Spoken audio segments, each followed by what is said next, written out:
Good morning everyone.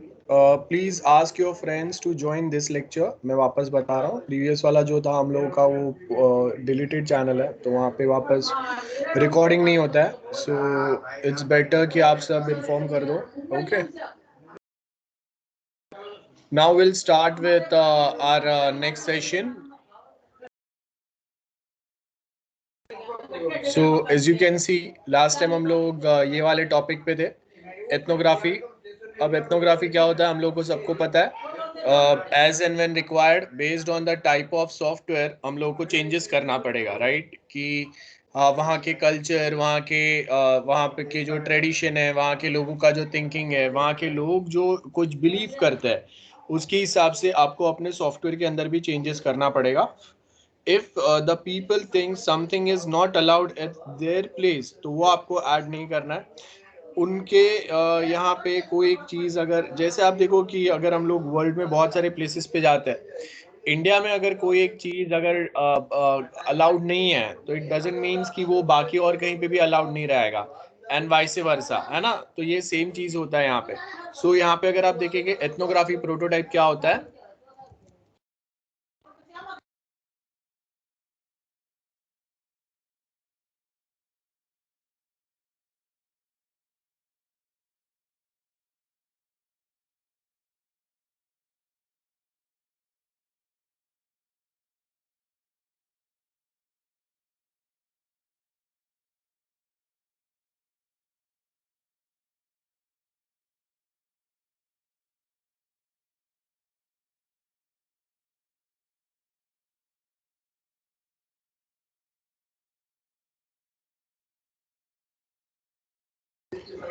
सो ethnography में हम लोगों ने क्या पढ़ा बेसिकली, कि एथनोग्राफिक एनालिसिस, उसके बेस के ऊपर हम लोग अपने सॉफ्टवेयर में कहाँ पे क्या चेंजेस करेंगे, ये सब बेसिक पॉइंट्स हम लोगों ने प्रीवियस लेक्चर में पढ़ लिया है. आप एक बार रिवाइज कर लेंगे ना. अब नेक्स्ट हम लोग क्या बोले, ethnography discovers two types of requirements. सबसे पहला जो है, requirements that are derived from the way that people actually work rather than the way the which we define something, right? तो अब एक्चुअली वहाँ पे वर्किंग कैसा चल रहा है वो पैटर्न आपको देखना है, और उसके हिसाब से हम लोग वहाँ पे अपना जो सॉफ्टवेयर है उसमें चेंजेस करेंगे. Requirement that are derived from cooperation and awareness of other people's activity. ये बहुत ज़रूरी है. अवेयरनेस मतलब कहाँ पे क्या चीज़ अलाउड है, कहाँ पे क्या चीज़ अलाउड नहीं है, what people like eight there, उनका टेस्ट क्या है, या अवेयरनेस, या कोई वहाँ का अगर आपको कोऑपरेट करे ये समझाने के लिए, तो फिर आपको हेल्पफुल होगा. अगर वहाँ पे कोई कोऑपरेट नहीं कर रहा है, then this is not at all a helpful one. वहाँ पे आप ऐसा कुछ नहीं कर सकते. Then next is requirement validation. So requirement validation की अगर हम लोग बात करें, तो यहाँ पे क्या बोला है, concern with demonstrating that the requirement define the system that the customer really want. Simple है. Requirements error cost are high, so validation is very important.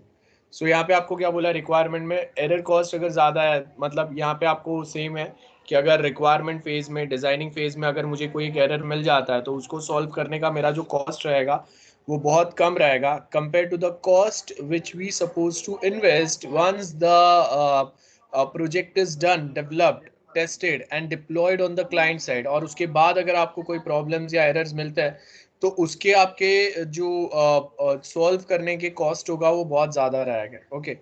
Now next is requirement checking. So as you can see, requirement checking में what we are going to do, verify the validity. बराबर है. System provides a function, like those functions should be as per the customer's needs. That's what we mean by validation. Then next is consistency. So the requirement should be consistent. It should not happen ki once you are saying ki okay, these are our requirement, and next time you are just saying ki okay, no, now our requirements are changed, so now we want this type of a software, or the functions which we have previously defined, those are not valid for now, so again आप वो functions change करेंगे. Completeness, all function required by the customer, वो सारे आपको यहाँ पे properly mention करना है. इट शुड नॉट हैपन कि कोई स्पेसिफिक सेगमेंट के जो कस्टमर्स थे उनके रिक्वायरमेंट्स फुलफिल हुए, बाकी के नहीं हुए. एंड नेक्स्ट थिंग, कि जो भी आप फंक्शंस ऐड करेंगे, those function should be complete. It should not happen कि आप आधा काम यहाँ पे कर रहे हैं, देन बाकी आधे काम के लिए again you required some other software और अ मोबाइल ऐप. वो काम कंप्लीट करने के लिए। Next is realism, can the requirement be implemented given available budget and technology. This is the realism, मतलब आप जो बजट एंड टेक्नोलॉजी की बात कर रहे हो, whether that software is possible with the help of that technology and within that budget and time. That's again a very important thing. Then same way verifiable requirements के base के ऊपर। तो requirement validation में हम लोग को ने क्या बोला है, रिक्वायरमेंट रिव्यू रहेंगे। जैसे मैं डॉक्यूमेंट बनाऊंगा, मैं वो प्रोजेक्ट बना रहा हूँ, मैंने डॉक्यूमेंट बनाया, आप सबको एक्सप्लेन किया क्या प्रोजेक्ट है, I have given you a presentation, आपको अभी पता है कि मैं क्या प्रोजेक्ट बनाने वाला हूँ, क्लाइंट के रिक्वायरमेंट क्या है।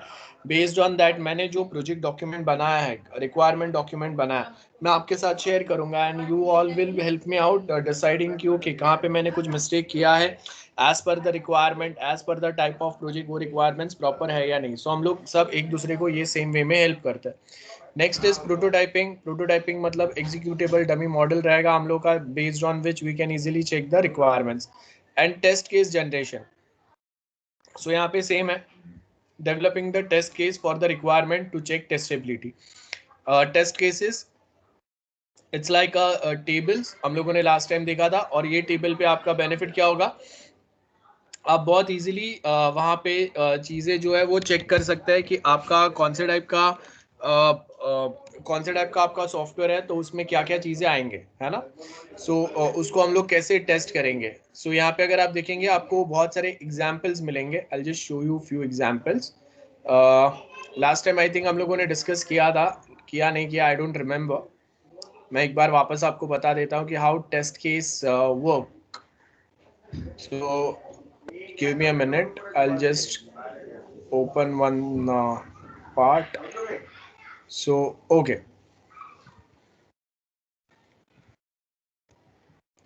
so let's have a look at this part. So यहाँ पे अगर आप देखेंगे in a very simple way it is given something like this. हम लोग क्या बता रहे हैं, we have functionality login. सब लॉगिन में हम लोग क्या चीज ऐड कर रहे हैं, ईमेल आईडी पासवर्ड, बराबर है, and then will sign up. अब यहाँ पे आपको टेस्ट केस क्या बोला है, first test case check the response when valid email ID and password is entered. पहला ये होगा जहाँ पे ईमेल आईडी पासवर्ड दोनों करेक्ट है। Now remember, imagine this as a binary table. Okay, अब बाइनरी टेबल्स अगर आप देखेंगे, इफ आई से कि मेरे पास सी दिस वन, एक second, okay this one. So अगर मेरे पास दो डिजिट सी है, ठीक है, binary table of 2 digits. So if we have only 2 digits, so उसमें आपके नंबर्स जो आएंगे वो ऐसा आएगा 00011011, ठीक है। देन अगर 3 डिजिट्स रहेंगे, if we have 3 digits, so 3 digits का ऐसा कुछ आएगा 000 से लेके 111। 000 मतलब all conditions are false, 111 means all condition are true, है ना। देन 4 डिजिट का टेबल जो आपका आएगा वो कहाँ पे आएगा, 40 से 41, 16 तक आएगा, ये 11 तक है, हम लोगों ने बाइनरी पढ़ा हुआ है। सो वो वे में अगर आप देखेंगे, this is the 4 digit table, 40 से 41 तक, getting। So exactly same way, imagine this is the binary table and where we have two conditions, first and second. So अब इसके लिए टेस्ट केस कैसे बनेंगे, first where both the conditions are true, let's suppose that is 1 1, or else keep it in a binary format only, 0 0 0 1 1 0 1 1. So let's say कि मैंने first जो है इसमें दोनों कंडीशन 0 0 रखा है, 0 0 मतलब both conditions are false, email ID भी wrong दिया, पासवर्ड भी wrong दिया। Then 0 1, email ID is wrong, password is correct. Then 1 0, email ID is correct, password is wrong. And then 1 1, email ID correct, password is also correct. तो मेरा output क्या आएगा? So that way we create a test table like this. क्या आएगा आपका table? Description, check whether the valid email ID and password is entered. Test data, कुछ तो data enter किया। एक्सपेक्टेड रिजल्ट हम लोगों ने क्या बोला, लॉगिन सक्सेस आना चाहिए। एक्चुअल रिजल्ट क्या आ रहा है, लॉगिन सक्सेस आ रहा है, तो आपका टेस्ट क्या हुआ, पास हो गया, है ना। तो ये वे में हम लोग मल्टीपल टेस्ट केसेस बनाते हैं, टेस्ट टेबल्स बनाते हैं, जिसमें आप क्या टेस्ट कर रहे हैं उसका टेस्ट आईडी आएगा। Now test ID is very much important, because जब मैं जब मैं अगर डेवलपर को प्रोवाइड करूंगा कि okay there are some mistakes और लूप होल्स और anything, so I want be saying कि ओके जब मैं लॉगिन में यूजर आईडी पासवर्ड इनकरेक्ट डाल रहा हूँ that time it is generating this type of an error. ऐसा मैं कुछ नहीं लिखूंगा, आई जस्ट डायरेक्टली से कि okay there are errors in test ID TU01 TU02, it's like that. और उसके आगे फिर हम लोग बता देंगे कि what are the errors, so I can say कि expected result and actual result does not match, है ना, and that's why test was failed. So उसका स्टेटस मैंने बताया, सपोज मैंने बोला test ID TU01 is failed because actual and expected result does not match. अब वो डेवलपर जो है अपने साइड से देखेगा क्या प्रॉब्लम है। सो इससे क्या होगा, कम्युनिकेशन भी सिंपल होगा और सामने वाले को भी पता चलेगा कि हम लोग एग्जैक्टली क्या बताने की ट्राई कर रहे हैं। सो वही सेम चीज अगर आप यहाँ पे देखेंगे, as you can see test case generation होगा first thing. Test case generation के बाद में नेक्स्ट अभी आपको यहाँ पे क्या बता रहा है, रिक्वायरमेंट रिव्यूज। बहुत सिंपल है, रिव्यूज देंगे मतलब if I shared my document with you, so वो टाइम पे क्लाइंट एंड कॉन्ट्रैक्टर या क्लाइंट एंड बाकी के उसके स्टाफ है एंड डेवलपर है, ये सबके बीच में क्लियर कम्युनिकेशन होना चाहिए। अदरवाइज क्या होगा कि कंफ्यूजन होगा, हर कोई अपने वे में रिक्वायरमेंट इंटरप्रेट करेगा। For example if you have asked me to develop or provide a chatting option like a WhatsApp on our application.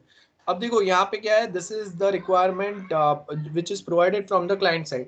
Now the interpretation of this is very different. Client ने क्या बोला, chatting option provide like a WhatsApp.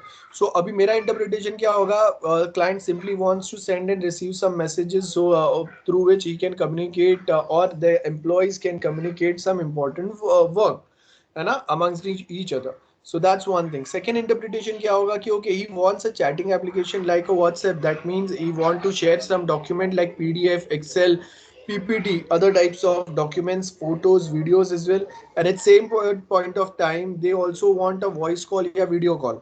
तो अभी अगर दो तीन लोग अलग अलग रहेंगे, सबका इंटरप्रिटेशन अलग रहेगा। Why? Because there is an ambiguity in our requirement. तो requirement reviews that's why is very much important, जहाँ पे हम लोग जो डोमेन एक्सपर्ट्स रहेंगे, डोमेन एक्सपर्ट्स मतलब वो टाइप के सॉफ्टवेयर को बनाने वाले जिनके पास ईयर्स का एक्सपीरियंस रहेगा, उनको लाएंगे और उनके साथ हम लोगों ने जो रिक्वायरमेंट डॉक्यूमेंट बनाया है उसको हम लोग रिव्यू, उनके पास से हम लोग रिव्यू लेंगे। सो जिससे पता चलेगा कि अगर हम लोगों ने वहाँ कहीं पे अगर कोई कंफ्यूजन क्रिएट किया है तो वो आपको सॉल्व करने में हेल्प करेगा। अगर उनको भी कंफ्यूजन है, क्लाइंट का एग्जैक्ट रिक्वायरमेंट अभी उनको भी समझ में नहीं आ रहा है आप देखो कि स्टार्टिंग में क्लाइंट ने सिर्फ इतना ही बोला था ना, they want a chatting application like a WhatsApp. अब कंफ्यूजन क्या है, व्हाट्सएप जैसा चाहिए मतलब खाली मैसेज सेंड करने के लिए चाहिए, और else you want to also share some documents और लिंक्स, फोटोज, वीडियोस, इतना ही चाहिए या उससे ज्यादा चाहिए, और else you also want voice call और video call. That's a confusion, that's an ambiguity. So either reviews will help you or else you supposed to clear this with the help of good communications। बराबर है, एक smooth communication should be there to resolve such problems. Review checks verify करो, बराबर है। अब requirements realistically testable. अब मैंने कोई रिक्वायरमेंट्स डाले हैं ना, तो उसको मैं यहाँ पे टेस्ट केसेस लिखूंगा उसके, and then will just see कि okay this are the requirements, और उसके हिसाब से ऐसे कोई टेस्ट केसेस बनेंगे। अब अगर आपको रिक्वायरमेंट्स अगर प्रॉपरली पता नहीं समझे नहीं रहेंगे तो ये टेस्ट केस बनाना जो है ना वो बहुत डिफिकल्ट हो जाएगा। सो आपको रिक्वायरमेंट्स टेस्टेबल है कि या नहीं ये कब पता चलेगा, जब आपको रिक्वायरमेंट प्रॉपरली समझे। अगर आपको रिक्वायरमेंट ही आधे अधूरे समझे तो whether those requirements are testable और not, whether we can verify those requirements और नॉट, ये कभी पता नहीं चलेगा। ट्रेसेबिलिटी, रिक्वायरमेंट्स क्लियरली कहाँ से आ रहा है, कौन दे रहा है, और उस वो वाले जो रिक्वायरमेंट जो पर्सन दे रहा है वो हम लोग को मानना है नहीं मानना है, ये सारे पॉइंट्स के ऊपर हम लोगों का फोकस रहेगा। इट माइट पॉसिबल कि कोई अगर एम्प्लॉय बता रहा है तो वो रिक्वायरमेंट्स के ऊपर हम लोग को फोकस नहीं करना है, ये देखेंगे। रिक्वायरमेंट मैनेजमेंट अगेन सेम ही है, न्यू रिक्वायरमेंट जो है वो बार बार आते रहेगा, तो आपको कस्टमर के नीड्स जो है वो देखना है, कहाँ कहाँ पे उसके नीड उसके रिक्वायरमेंट चेंज हो रहा है, और उसके हिसाब से हम लोग के सिस्टम डेवलपमेंट में कहाँ पे चेंजेस रहेंगे। कभी आपको वो जो रिक्वायरमेंट है अगर वो इनकंसिस्टेंट हो रहा है, मतलब बहुत ज़्यादा ही अलग हो रहा है जो आपके प्रोजेक्ट डेवलपमेंट के साथ नहीं जा रहा है, then we suppose to inform the customer कि नहीं ऐसा नहीं हो सकता, यही पैटर्न चलेगा। या फिर कहीं ना कहीं हम लोग कस्टमर को बोलेंगे कि okay now this will go over burden या ओवर बजट, जो भी है। Now requirement changes, priority of the requirements from different view points. अब डिफरेंट व्यू पॉइंट्स मतलब डेवलपर के पॉइंट ऑफ व्यू से कोई रिक्वायरमेंट्स अच्छे रहेंगे सॉफ्टवेयर के लिए, लेकिन क्लाइंट पर्सपेक्टिव से वो अच्छे नहीं है, या डिजाइनर पर्सपेक्टिव से वो अच्छे नहीं है। सो कि यहाँ पे क्या बोला है, view points changes during the development, ये प्रॉब्लम आता है हमेशा। तो आपको उसके ऊपर भी फोकस रखना है कि आपके रिक्वायरमेंट जो है वो वहाँ पे वापस चेंज ना हो। नाउ प्रोसेस कस्टमर्स में specified requirements from business perspective, है ना, कि मेरा क्या बिजनेस है, तो उसके हिसाब से कौन सी चीजें हम लोगों को काम के, उसके हिसाब से they will provide here the details. लेकिन इसका मतलब ये नहीं है कि हर कोई आपको जो डिटेल प्रोवाइड करेगा वो वही लेवल का होगा। Then the business and technical environment of system changes क्या है। बिजनेस एनवायरनमेंट मतलब हम लोग कॉल सेंटर में काम कर रहे हैं, अब हम लोग यूएस या यूके कौन से प्रोसेस में है उसके ऊपर आपको फोकस करना पड़ेगा। या फिर हम लोग टेक्निकल एनवायरनमेंट के हिसाब से कौन सा ऑपरेटिंग सिस्टम यूज कर रहे हैं, that operating system whether it is best suitable with such type of software और नॉट। सो रिक्वायरमेंट इवोल्यूशन में इनिशियल आपका अंडरस्टैंडिंग क्या है प्रॉब्लम का, उसके हिसाब से आपको पता चलेगा उनका मेन तकलीफ क्या है क्लाइंट का, अगर वो पता चलेगा तो इनिशियल रिक्वायरमेंट पता चलेंगे। एंड उसके बाद में अगर वापस आपने जो रिक्वायरमेंट्स आइडेंटिफाई किए उसको आप क्लाइंट को समझाएंगे तो वापस पता चलेगा कि ओके कोई प्रॉब्लम्स हम लोग के क्लाइंट के अभी भी सॉल्व हुए या नहीं हुए। अगर नहीं हुए तो हम लोग क्या करेंगे, again we can change the requirement और we can modify it some और the other way. Enduring and volatile requirements क्या बोला है, enduring requirement stable requirement derived from core activity of customer organization. For example, hospital will always have a doctor. अब देखो ये core requirements है, मतलब अगर मैं बोल रहा हूँ कि हॉस्पिटल के लिए अगर सॉफ्टवेयर बनाना है तो बाय डिफॉल्ट मुझे ये तो पता है कि उसमें डॉक्टर, नर्स, मेडिसिन, बाकी के जो मेडिसिन सप्लायर्स रहेंगे, मेडिकल स्टोर रहेगा, ये बाय डिफॉल्ट है। तो those are the one very basic requirement, बराबर है। सो वो आप प्रीवियसली कोई बनाए हुए जो हॉस्पिटल का वर्किंग डोमेन है वहां से आप ये यूज कर सकते हैं। वॉलेटाइल रिक्वायरमेंट का मतलब क्या हो गया कि अब हॉस्पिटल्स जो है वो अलग अलग टाइप के रहेंगे। तो हॉस्पिटल कौन से टाइप के सर्विसेज प्रोवाइड कर रहा है, कौन से टाइप के हेल्थ केयर पॉलिसीज प्रोवाइड कर रहा है ना, ये कुछ जो है वो चेंजेस रहेंगे ना। हॉस्पिटल के पास खुद के अपने डिस्पेंसरीज है, वहाँ पे अपने खुद के मेडिसिन वो प्रोवाइड कर रहे हैं। ऑपरेशन का पैटर्न क्या है, कौन से टाइप के पेशेंट्स को वो अलाउ कर रहे हैं, कौन से टाइप के पेशेंट्स को अलाउ नहीं कर रहे हैं। देन मेडिक्लेम्स रहते हैं, कैशलेस फैसिलिटी रहता है, तो वो कौन से कैशलेस फैसिलिटी के साथ में वो कनेक्टेड है, कौन से कैशलेस फैसिलिटीज वो अलाउ नहीं कर रहे हैं। तो अगर वो कैटेगरी के अगर पेशेंट्स आते हैं तो वो टाइम पे हम लोग उनको मेंशन करें, है ना, ये सब आएगा। रिक्वायरमेंट क्लासिफिकेशन म्यूटेबल्स रहेंगे। Requirement that change because of changes to the environment, those are the mutable. For example, hospital system funding of the patient care may change and thus requirement different treatment information to be collected.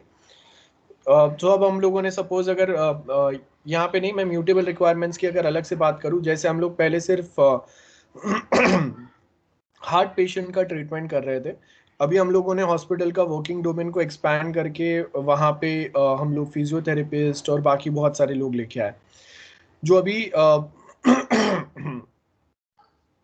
जो knee replacement होगा या ऐसा कोई bone related bone fractures अगर होंगे तो उनका treatment भी अभी हम लोग कर रहे हैं। तो क्या हो गया, आपके रिक्वायरमेंट में चेंजेस हो गया, है ना।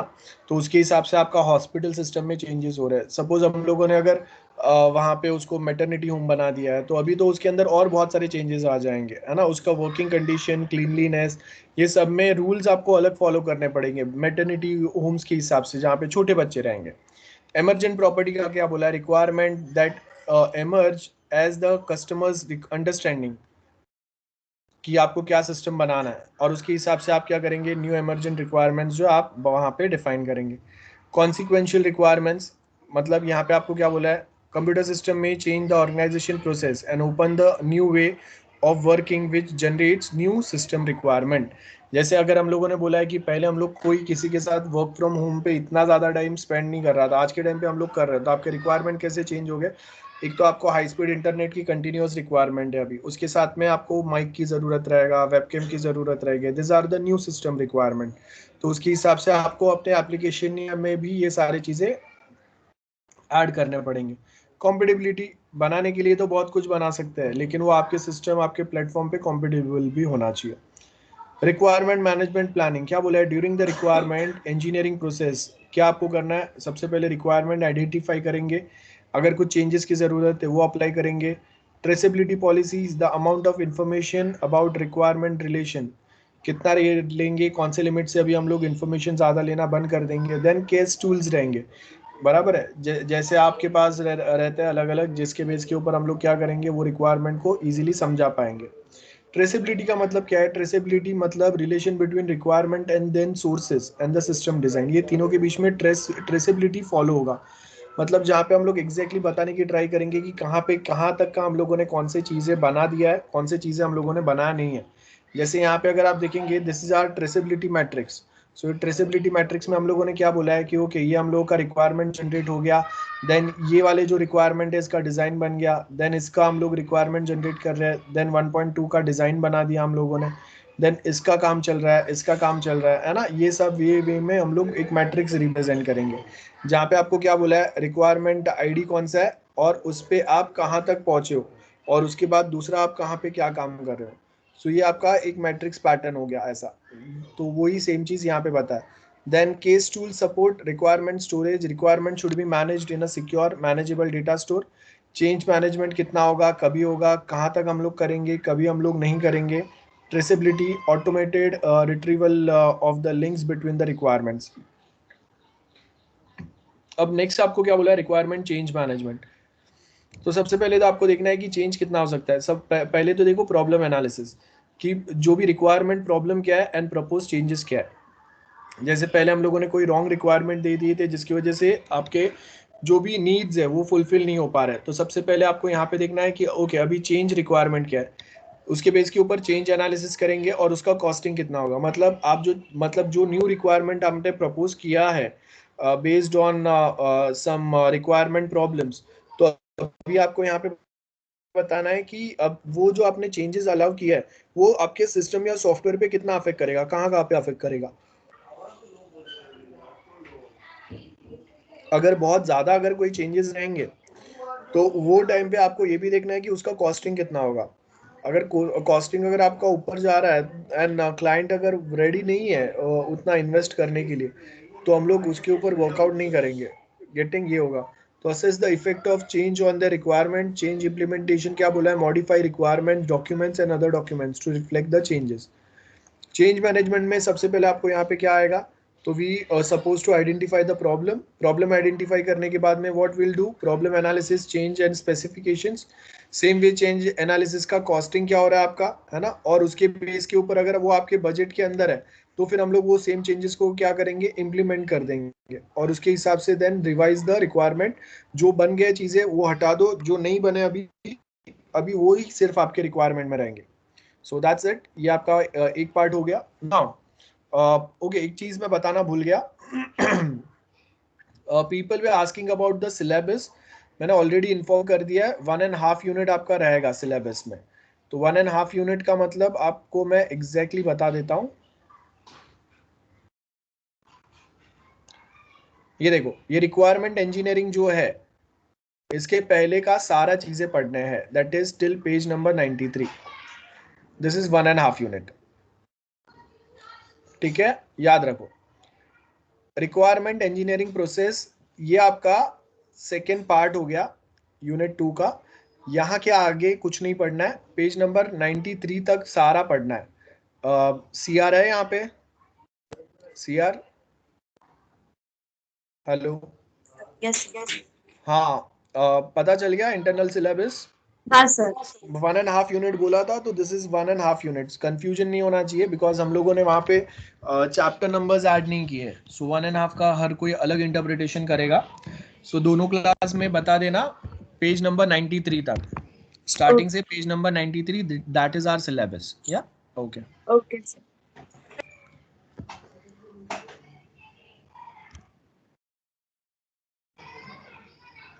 एंड किसी को कोई डाउट है तो they can ask right now as well. मैं जब अगर लेक्चर बता रहा हूँ उसके बीच में भी यू कैन आस्क। आपको इंटरनल स्पेसिफिक और कुछ डाउट है तो भी आप पूछ सकते हो। बताओ, किसी को कोई डाउट है? इंटरनल स्पेसिफिक कोई डाउट है, बोलो। ठीक है, so I hope there are no doubt. So will continue with our syllabus only. So अब यहाँ पे आपको क्या बताया, देखो first this is our new chapter. जब भी ये बोल्ड में बड़े टॉपिक्स आ रहे हैं, मतलब यहाँ पे हम लोगों का प्रीवियस चैप्टर कंप्लीट होके ये नया चैप्टर चालू हो रहा है, जहाँ पे मैंने वापस ऑब्जेक्टिव्स मेंशन किए। अब हम लोगों का नया जो चैप्टर है in unit 2, it talks about system model. अब सिस्टम मॉडल में होगा क्या? सिस्टम मॉडलिंग बेसिकली हम लोग कोई एक वे में अपने सिस्टम को रिप्रेजेंट करने की ट्राई करेंगे, वो सिस्टम मॉडल हो गया, और else we can say system modelling, जिससे सामने वाले को इजीली समझ में आए कि हम लोग क्या बताने की ट्राई कर रहे हैं, क्यों बता रहे हैं हम लोग, उसके बेनिफिट क्या रहेंगे, है ना, ये सब आएगा। सो सिस्टम मॉडलिंग की अगर हम लोग बात करें तो मैं एग्जैक्टली उसका फ्लो बताऊंगा। जैसे अगर मैं बता रहा हूँ कि वी हैव एन हॉस्पिटल, सो वहाँ पे हम लोग ये बताएंगे कि ओके ऑन विच कंडीशन कौन से टाइप के पेशेंट को हम लोग कौन से कैटेगरी के लिए कौन से टाइप के मेडिसिन या फिर ऑपरेशन क्या प्रिस्क्राइब करेंगे, ये बताएंगे। And then we can also say कि एक पेशेंट, एक डॉक्टर एट अ टाइम कितने पेशेंट्स को हैंडल कर सकता है, या फिर वन पेशेंट कितने डॉक्टर्स को एक साथ कंसल्ट कर सकता है। आप देखो कि एक ही हॉस्पिटल में suppose there are multiple bone specialist. अब मेरा कोई एक बोन स्पेशलिस्ट से ट्रीटमेंट ऑलरेडी चल रहा है because of any XYZ bone fracture या एनीथिंग। अब मैं अगर गलती से नेक्स्ट टाइम वापस कोई दूसरे डॉक्टर के पास चले जाता, that's my mistake. So hospital record should understand it. Otherwise क्या होगा, एक बार मैं कोई एक डॉक्टर के पास गया और सेकेंड टाइम जब वो सेम डॉक्टर ने मुझे चेकअप के लिए बुलाया था, तो अब मैं भूल गया मैं किसके पास गया था, या फिर गलती से मैंने कोई दूसरे डॉक्टर का नाम दे दिया, है ना। So I am now consulting some other doctor. So अब क्या हो गया, दोनों डॉक्टर मेरा अगर हाफ हाफ ट्रीटमेंट करेंगे, या मैं पहले किसी के पास हाफ ट्रीटमेंट करा के आया हूँ एंड नाउ अब मैं किसी दूसरे के पास हाफ ट्रीटमेंट करा रहा हूँ, तो दोनों में कंफ्यूजन हो जाएगा, दोनों को पता ही नहीं चलेगा कि भाई चल क्या रहा है। एंड एट द एंड क्या होगा, टाइम वेस्ट होगा।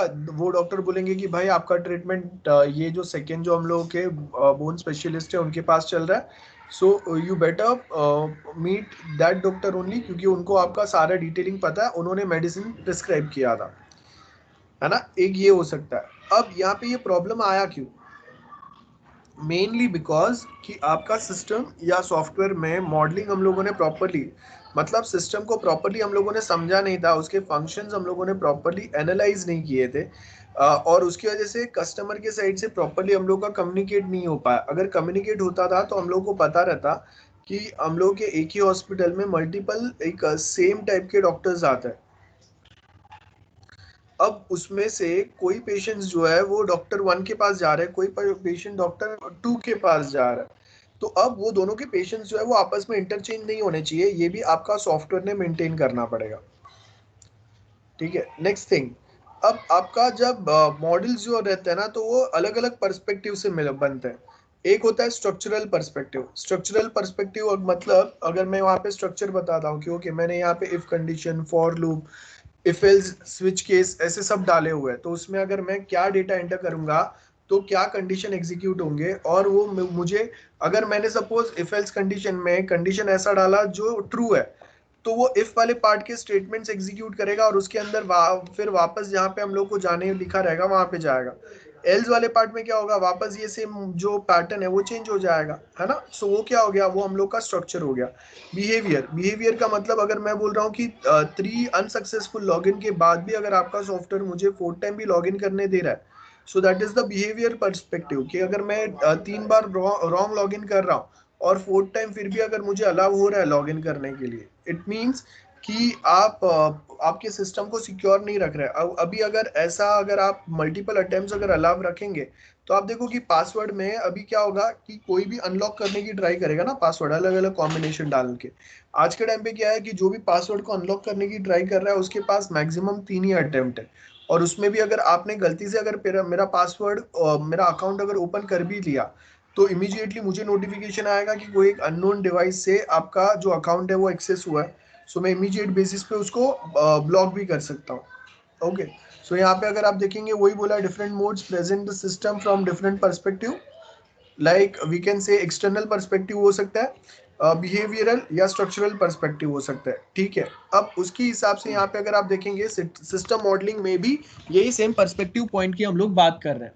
We have different perspective, we have different perspective, some of the perspective are external, कोई कोई बिहेवियरल रहेंगे, कोई कोई स्ट्रक्चरल रहेंगे, ओके। एंड मॉडल टाइप्स की अगर हम लोग बात करेंगे तो we have data processing model, like input data कहाँ से आएगा, वो डेटाबेस में स्टोर कैसे होगा, या डेटाबेस में से हम लोग फैच करके यूजर को कैसे डिस्प्ले करेंगे। कंपोजिशन मॉडल की अब सपोज हम लोग के पास पेशेंट्स है, डॉक्टर है एंड मेडिसिन सप्लायर्स है या मेडिकल स्टोर्स है, तो वो आपस में एक दूसरे तीनों कम्युनिकेट कैसे करेंगे। फॉर एग्जाम्पल बहुत सारे मेडिसिन जो होते हैं वो डॉक्टर के प्रेस्क्रिप्शन के बिना नहीं मिलते हैं। तो अब आप देखो यहाँ पे आपको क्या बोला है, composition model, how entities are composed of other entities, है ना।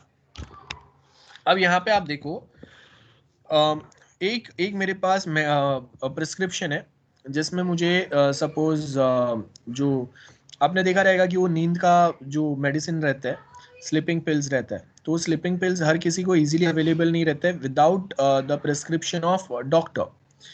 तो अब सपोज मैंने डॉक्टर के पास से प्रिस्क्रिप्शन लिया, एक मेडिकल में गया, एक बॉटल लिया, दूसरे मेडिकल में गया और बॉटल लिया, थर्ड में गया और बॉटल लिया, या फिर एक ही हॉस्पिटल में मैंने multiple times same medicine purchase किया। हॉस्पिटल की बात करते, चलो वो जाने दो, हॉस्पिटल का बात करते हैं। तो अब मैंने क्या किया, एक ही हॉस्पिटल के मेडिकल में मल्टीपल टाइम्स जाके मैंने same medicine again and again purchase किया, जो डॉक्टर के प्रिस्क्रिप्शन के बिना अलाउड नहीं था। लेकिन अभी डॉक्टर के प्रिस्क्रिप्शन के साथ ऐसा थोड़ी है कि चाहिए उतने में वो मेडिसिन परचेस कर सकता हूँ।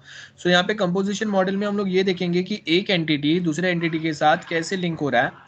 और जैसे अभी मैंने आपको प्रॉब्लम बताया कि एक सेम जो मेडिसिन है वो बार बार अगर आप परचेस कर रहे हैं, तो वो टाइम पे डॉक्टर को कैसे पता चलेगा कि एक same medicine multiple time purchase हुआ है ना, जिससे आपको वापस वो सेम मेडिसिन उसको नहीं देना है।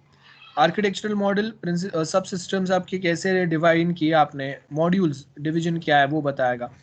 क्लासिफिकेशन, हर एक जो एंटिटीज है उनकी कॉमन कैरेक्टरिस्टिक्स क्या है। And stimulus and response model showing the system's reaction to the event. Context model illustrate the operational context of the system, मतलब यहाँ पे आपको क्या बताएगा, what they show that lies, what lies outside the system boundary, और system boundary के अंदर क्या है, आपके सिस्टम क्या चीजें परफॉर्म कर सकते हैं, what things they can not perform, है ना, इसका लिमिटेशंस आपको जो है वो बता देगा। Then next is the social and organisational concern, जहाँ पे अगर हम लोग बताएंगे, okay, social concern it's purely related to the culture and the ethnicity of the place where we are going to release this software, and based on the culture and ethnicity, the organization's working principle will also be going to be different here. Clear है, यहाँ पे वो changes रहेंगे। So organizational, and next is the social social हम लोग के पास जो culture है। सो यहाँ पे आपको ये देखना है कि हम लोग के ऑर्गेनाइजेशन एंड सोशल कल्चर में कहाँ पे क्या डिफरेंस आ रहा है, एंड बेस्ड ऑन दैट यहाँ पे अगर हम लोगों को अगर कुछ सिस्टम में अगर अपडेट करना है, कंटेक्स्ट मॉडल अगर उसका बनाना है ना, तो वहाँ पे क्या चेंजेस आएंगे, that we can define here, okay.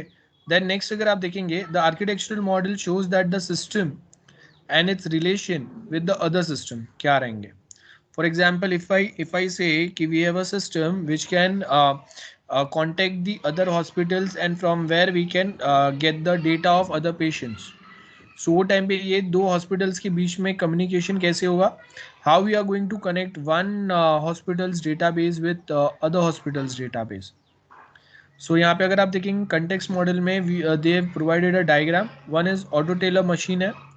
अब ये जो ऑटो टेलर मशीन है उसके आजू बाजू में क्या है, as you can see, one is security system, accounts database है, कहाँ से किसने क्या कितना विड्रॉ किया वो, देन यूसेज डेटाबेस है, कितने बार किसने कितने ट्रांजेक्शन किए वो, मेंटेनेंस सिस्टम, ब्रांच काउंटर आएगा। ब्रांच काउंटर मतलब we have a Borivali, Bandra, Andheri, different branches, तो उसके हिसाब से रहेगा। एंड वो ब्रांच के अकाउंटिंग सिस्टम्स वापस अलग रहेंगे। सो कोई एक अगर बैंक है तो उसका हॉस्पिटल, सॉरी उसका बैंक है, हेड ऑफिस उसका कोई एक लोकेशन पे, एंड उसका ब्रांच सपोज एक अंधेरी में, तो अंधेरी में उसके उसके लिए अलग से एक सिक्योरिटी सिस्टम सेटअप होगा, एंड एक कॉमन सिक्योरिटी सिस्टम तो गारंटी होगा ही सबके लिए।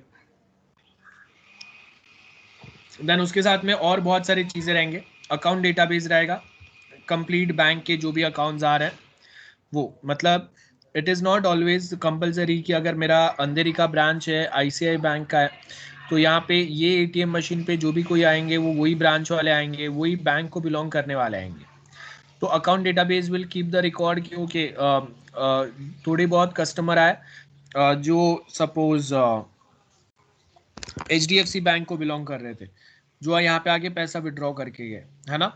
देन कितने बार यूसेज हुआ है हम लोगों का, और उसके बेस के ऊपर अगर आपको रिफिल करना है वो एटीएम को, तो भी आपको पता होना चाहिए ना। आपने देखा है ना, रिचार्ज होता है, एटीएम रिफिल होता है, उसमें जो नोट्स है वो कोई ना कोई आपको ला के देता है, यही है। So showing context in a process model shows overall process and the processes that are supported by the system. So यहाँ पे आपको एक एग्जांपल दिया हुआ है, इक्विपमेंट प्रोसेस, प्रोक्योरमेंट प्रोसेस है। सो यहाँ पे आपको एक बेसिक, ये पूरा डायग्राम आपको रट्टा नहीं मारना है, ये हम लोग को समझने के लिए कि इक्विपमेंट प्रोसेस कैसे वर्कआउट करता है। सो यहाँ पे आपको सर्टन डॉटेड लाइंस दिए हुए हैं और सर्टन डायरेक्टली आपको डायरेक्ट ब्लॉक्स दिए हुए हैं। सो डायरेक्ट ब्लॉक्स की अगर हम लोग बात करेंगे तो क्या बोला है, specify equipment required, environment specifically हम लोग बताएंगे, वैलिडेट करेंगे जो स्पेसिफिकेशंस मिले हैं। उसके बाद में वो जो स्पेसिफिकेशंस बोले वो आपको अगर इम्प्लीमेंट करना है तो उसका एस्टिमेटेड कॉस्टिंग कितना होगा वो हम लोग बताएंगे। ये कॉस्टिंग में आपके पास कौन से सप्लायर्स है जो आपको ऐसा सिस्टम देने के लिए रेडी है, बराबर है। तो उसके बेस के ऊपर हम लोग क्या करेंगे, ऑर्डर उनको प्रोवाइड करेंगे, ऑर्डर डिटेल, बराबर है। प्लेस इक्विपमेंट ऑर्डर, मतलब वो ऑर्डर इनको प्रोवाइड करेंगे, और उसके साथ में क्या करेंगे, एक बैंक का ऑर्डर, एक ब्लैंक ऑर्डर फॉर्म फिल करेंगे। ब्लैंक ऑर्डर फॉर्म मतलब जहाँ पे मेंशन रहेगा कि okay we are purchasing 10 laptops. अब देखो ये यहाँ पे ये भी बहुत ज़रूरी है कि एक आपका जो बड़ा सा अगर कंपनी है वहाँ पे मल्टीपल परचेस मैनेजर्स हो सकते हैं। तो कोई एक मैनेजर ने अगर एप्पल के 10 लैपटॉप्स अगर परचेस कर लिए, तो वापस दूसरा कोई एम्प्लॉय अगर वो सेम चीज़ रिपीट करने की ट्राई करेगा तो आपको यहाँ पे आपके अकाउंट में नोटिफिकेशन आना चाहिए। Then accept delivery and equipment जो है वो, check delivery item, install equipment, accept the delivery equipment, and equipment का डेटाबेस बन जाएगा। तो हम लोग अमेजोन या कुछ यूज़ करते हैं ना, उसका जैसा सिस्टम चल रहा है ऑलमोस्ट वैसा ही चल रहा है। सो ये एक आपका एग्जाम्पल है इक्विपमेंट प्रोसेस प्रोक्योरमेंट का। देन नेक्स्ट इज, अगर आप देखेंगे we have a behavioural models. यहाँ पे क्या बोला है, behavioural models are used to describe the overall behaviour of the system. Like two types of behavioural models are there. Data processing model होगा एक, that shows how data is processed as it moves from the system. So अगर वो system से अगर server पे जा रहा है तो कैसे प्रोसेस होगा। And state machine model that shows the system's response to the events, जो काम के इवेंट्स है। लाइक अगर मैं बोल रहा हूँ कि मेरा कंप्यूटर अगर हैंग हो रहा है तो कौन सा प्रोग्राम रिस्पॉन्ड नहीं कर रहा है। देन अगर मैं एटीएम पे हूँ, अगर मैंने कार्ड स्वाइप किया है, देन मेरा सिस्टम कैसे रिस्पॉन्ड करेगा, तब मैं कौन से स्टेट पे हूँ। अगर स्टेट मॉडल अगर मैं आपको बताऊँ, so we have different states. जैसे I just give you one example.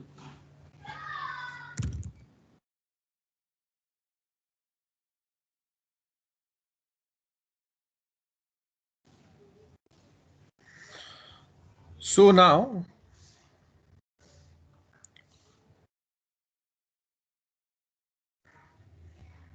as it is shown in the diagram, आपको क्या बोला है, state machine models.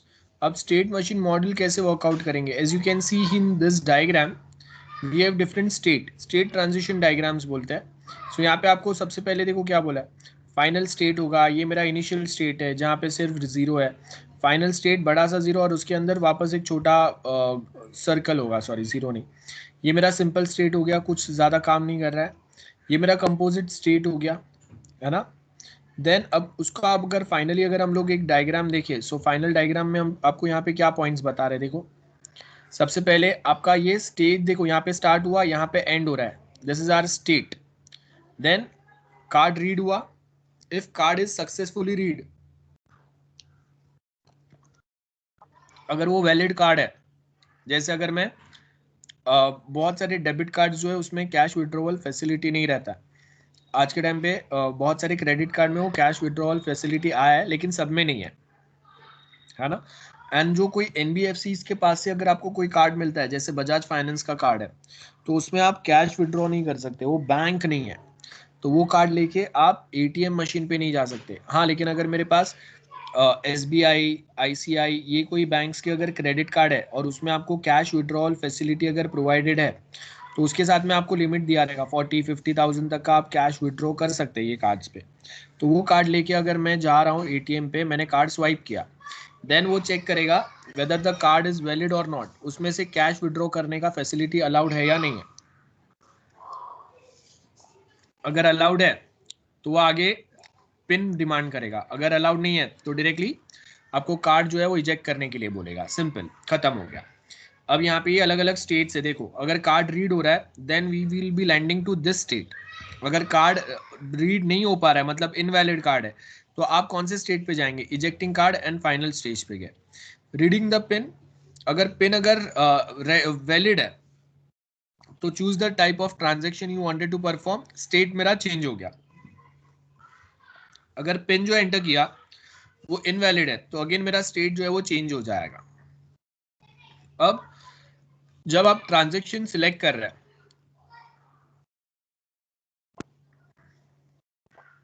In between आपको ऐसा लगा कि आपने रॉन्ग अमाउंट एंटर कर दिया, जैसे अगर मुझे 1000 रुपीज विड्रॉ करने थे, मैंने गलती से एक जीरो और ऐड किया, मतलब अभी कितना विड्रॉ होगा, 10,000 विड्रॉ हो गया। तो आगे प्रोसेस करने के पहले I can cancel the transaction, तो मैं ट्रांजेक्शन से वापस कहाँ पे चले जाऊंगा, लास्ट फाइनल स्टेट पे। अगर मैंने ट्रांजेक्शन सिलेक्ट किया तो मैं अभी कहाँ पे जाऊंगा, परफॉर्म ट्रांजेक्शंस, लाइक विड्रॉल या जो भी है, और उसके बाद वो पूछेगा do you want to perform any other transaction. अब आज के मशीन्स में ये नहीं होता है, यहाँ पे हम लोग ये लूप वाला स्टेट को हम लोगों ने हटा दिया है फॉर द सिक्योरिटी रीजंस। पहले ये स्टेट डायग्राम एटीएम मशीन्स का अलग था, आज के टाइम पे क्या है, चूज ट्रांजेक्शन, ट्रांजेक्शन परफॉर्म हुआ और आपका ट्रांजेक्शन फिनिश हो गया। अब अगर वापस आपको कैश विड्रॉ करना है ना, तो वापस आपको कार्ड स्वाइप करना पड़ेगा, वापस ये सेम स्टेप्स चलेंगे। पहले क्या होता था कि मैंने कार्ड चूज किया, ट्रांजेक्शन सिलेक्ट किया, ट्रांजेक्शन परफॉर्म किया, मैं कार्ड लिया और चले गया मैं।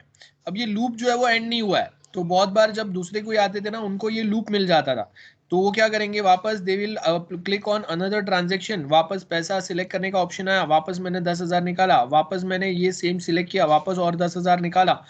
मतलब सामने वाला पर्सन का जब तक अकाउंट खाली होगा, मतलब वो जब तक वापस आएगा तब तक तो अकाउंट खाली हो गया रहेगा, है ना। So that is creating a problem.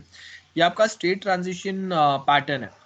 सो यहाँ पे अगर आप देखेंगे वो सेम पॉइंट्स आपको दिया है। डेटा प्रोसेसिंग मॉडल्स क्या रहेंगे, DFD diagram, data flow diagrams, मतलब डेटाबेस में कौन से टेबल में से डेटा आएगा कैसे, जाएगा कैसे, आप वो बताएंगे। तो कोई एक डेटा सिस्टम में अगर आ रहा है, वो प्रोसेस कैसे होगा, वो आगे कैसे जाएगा ना, ये सारे आएंगे। सो यहाँ पे आपको वही बोले, DFDs are intrinsic part of many analyst model. I hope आपने डीएफडी डायग्राम सुने रहेंगे। सो डीएफडी डायग्राम की अगर हम लोग बात करें, सो वो वर्कआउट कैसे होता है, I will give you one example of DFD diagrams.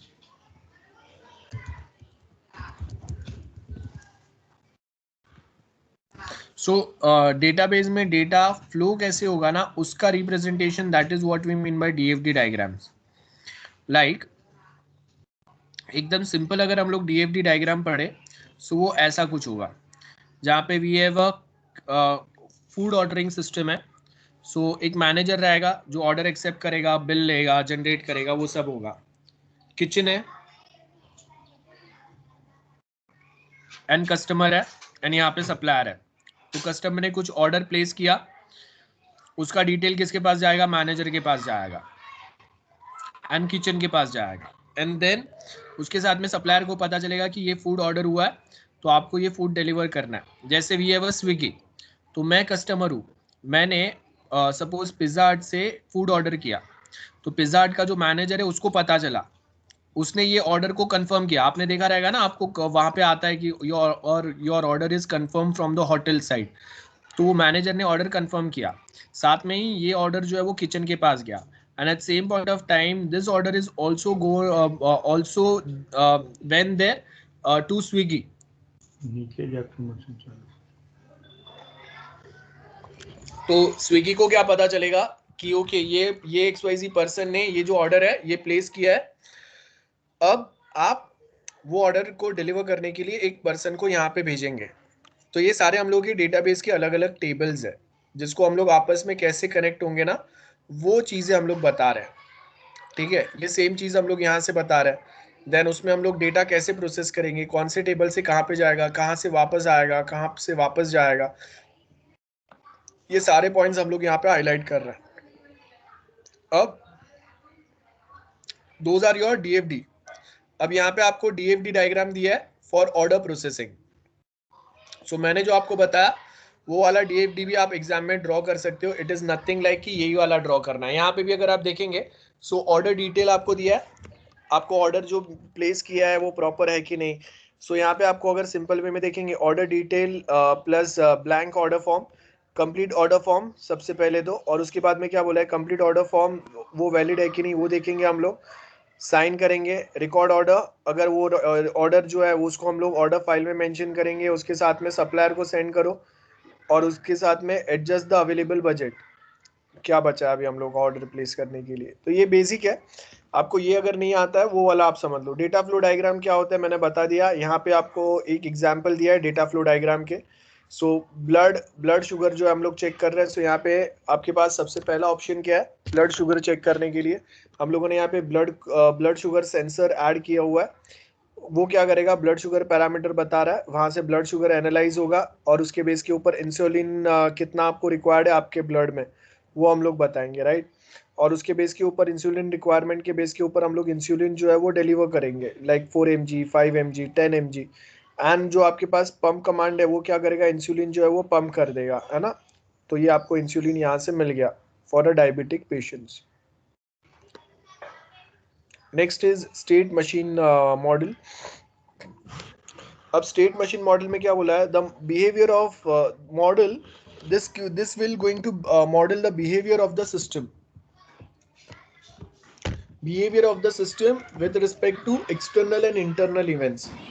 Like यहाँ पे अगर हम लोग बताएंगे कि रियल टाइम में आपका सिस्टम कैसे बिहेव करेगा अंडर सच सम सिचुएशंस और circumstances. Now state machine model shows system states as nodes and events are arc between this nodes. So यहाँ पे अभी हम लोग सर्टन UML डायग्राम की बात कर रहे हैं, जहाँ पे हम लोग अपना स्टेट चार्ट या सिस्टम का जो मशीन कैसा मेन पैटर्न होगा वो बता सकते हैं। अब ये UML डायग्राम्स आपने अपने प्रैक्टिकल्स में किए हैं, प्रैक्टिकल परफॉर्म किए, तो अब वो मैं वापस नहीं एक्सप्लेन कर रहा हूँ, एग्जाम्पल्स यहाँ पे UML के दिए हुए आपको। सो स्टेट चार्ट में क्या बोल रहा है, allow the decomposition of model into सब मॉडल्स, है ना। आपका एक जो मॉडल है उसको छोटे छोटे पार्ट में डिवाइड करेंगे, देन उसको ही तो हम लोग वापस आगे वर्कआउट करेंगे, अदरवाइज आपका प्रोजेक्ट का पूरा इतना बड़ा प्रोजेक्ट का डिटेल पता कैसे चलेगा। So a brief description of action is included following the do in each state and can be completed by tables describing the state and stimulus. So यहाँ पे हम लोगों को अगर मैं माइक्रो मॉडल की बात करता हूँ, so सबसे पहले आपको क्या बोला है, warning to display the time waiting. Waiting में क्या आएगा, डिस्प्ले टाइम आएगा, कि अगर मैंने कोई एक माइक्रोवेव ओवन में कुछ फूड रखा है तो कितना टाइम पे रहेगा। अब अगर मैंने फुल पावर पे रखा है तो सपोज वो 600 सेकेंड्स तक रहेगा या 6 मिनट्स के लिए रहेगा। हाफ पावर पे अगर रखा है तो 3 मिनट्स के लिए रहेगा, है ना। सो यहाँ से देखो आपको पता है कि मैं हाफ पावर से फुल पावर पे शिफ्ट हो सकता हूँ, फुल से हाफ पावर पे शिफ्ट हो सकता हूँ। उसके साथ में क्या आएगा, टाइमर आएगा। टाइमर में क्या बोला है, get the number exit and set timer. So आपको टाइमर यहाँ पे एडजस्ट करना है जिससे हम लोग को पता चलेगा कौन सा वर्क हम लोगों ने कब चालू किया। और ये जो है ये नंबर्स जो आपके सीक्वेंस में चलते रहेंगे जब तक आपका टाइमर ऑफ नहीं होता। ये देखो यहाँ पे ये लूप बता सेम वे। उसके बाद हम लोगों ने क्या बोला, एक रीड मैसेज आएगा, डिस्प्ले वेटिंग मोड क्या है वो आएगा, अगर रेडी है तो वो आ जाएगा, है ना। ऑपरेशन में क्या करेंगे, ऑपरेट ऊपर, मतलब यहाँ पे ये आपको क्या बोला है, display ready and display waiting. So यहाँ पे हम लोग क्या करेंगे, इनेबल करेंगे। सबसे पहले डोर ओपन करेंगे हम लोग का माइक्रोवेव का। देन जैसे ही डोर ओपन करेंगे आपका डिस्प्ले जो है वो डिसेबल हो जाएगा, है ना, वेटिंग वाला जो था। और उसके बाद जैसे ही आप डोर क्लोज करेंगे वापस वो इनेबल हो जाएगा। सो ये वाला पार्ट आ गया, door open, start, door open and cancel. ये आपके अलग अलग स्टेट्स है ऑपरेशंस के। सो माइक्रोवेव का जो भी हम लोगों ने ऊपर थियरी पढ़ा उसका यहाँ पे एक्सप्लेनेशन दिया है। वेटिंग का मतलब half hour, full power, set time, एक बार पढ़ लेना आराम से। और ये आपस में स्टिमुलस कैसे करेंगे। सो हम लोग के पास हम लोग के पास जो रिसोर्सेज है उसको हम लोग यहाँ पे कंबाइन करेंगे। सो जैसे यहाँ पे क्या दिया, half power, the user has pressed half the button. तो वो टाइम पे कैसे वर्कआउट करेगा, फुल बटन प्रेस किया यूजर ने। Timer, user has pressed one of the timer button.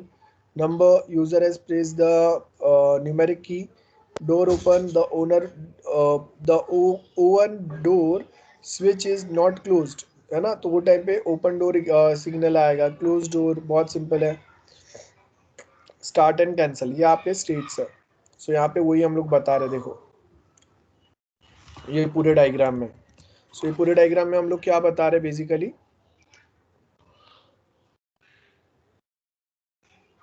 As you can see in this one, microwave oven operation. तो ये हम लोग का ऑपरेशन है। Check the status. सो अब स्टेटस में हम लोग क्या करेंगे, अगर स्टेटस ओके है तो हम लोग यहाँ पे क्या करेंगे, कुक टिल 15-20 मिनट्स, जो भी आपने टाइम सेट किया है लीवर में, गैस पर ये घूमते रहेगा।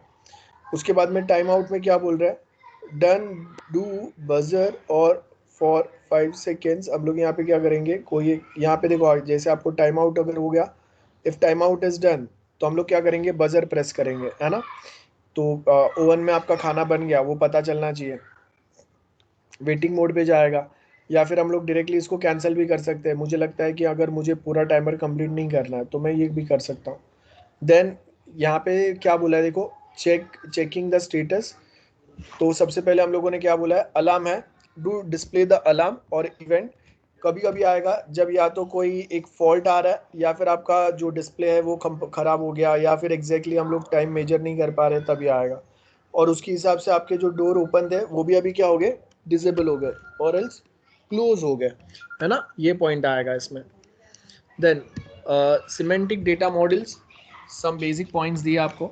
अब याद रखो ये जो भी कुछ डायग्राम्स हम लोग पढ़ रहे हैं ना, इसमें ज़्यादा टेक्निकल पॉइंट्स नहीं है। आपको सिर्फ याद रखना है मॉडलिंग वे में हम लोग चीज़ों को कैसे रिप्रेजेंट करता है। एंड इसके लिए आपने ऑलरेडी प्रैक्टिकल्स किए हुए हैं। Okay, just give me a minute.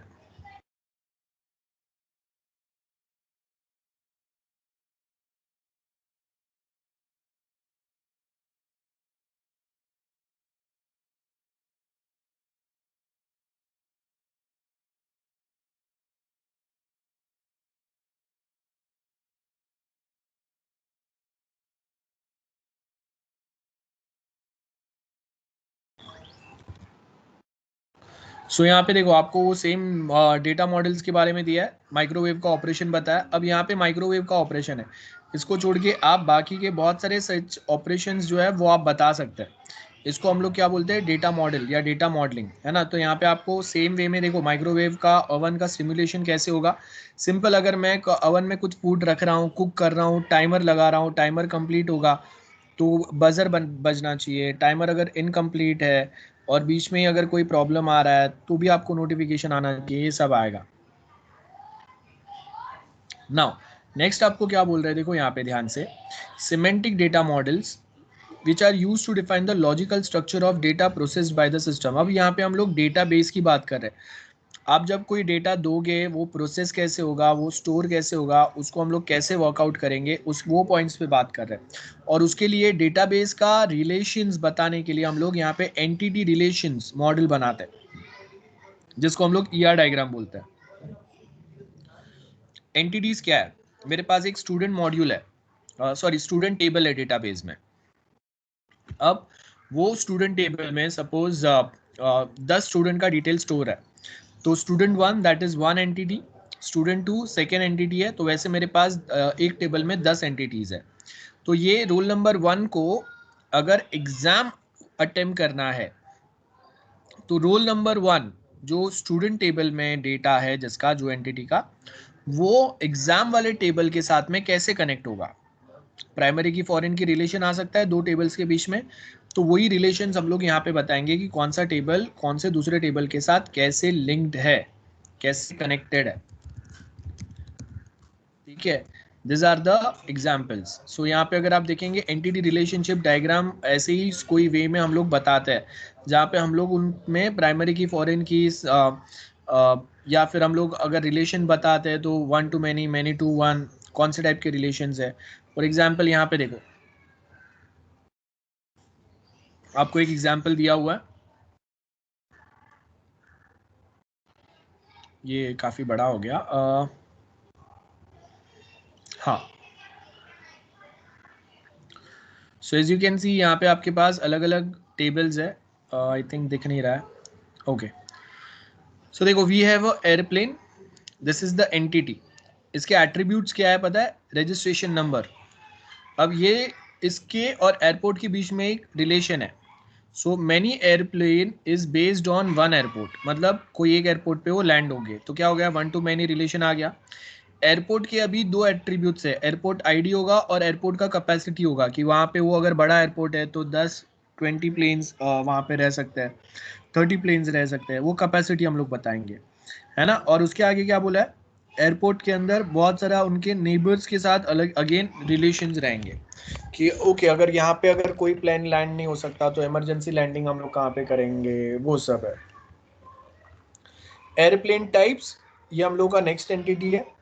So airplane जो है is of a airplane type, मतलब हर एक जो एयरप्लेन है वो अलग अलग टाइप के रहेंगे, कोई सिंगल जो स्पेशल चार्टर्ड प्लेन्स रहते हैं वो है, या हम लोग के बोइंग टाइप प्लेन्स है, या फिर हम लोग जो डोमेस्टिक फ्लाइट्स के लिए यूज़ करेंगे वो प्लेन्स अलग रहेंगे, इंटरनेशनल फ्लाइट्स के लिए यूज़ करने वाले प्लेन्स अलग रहेंगे।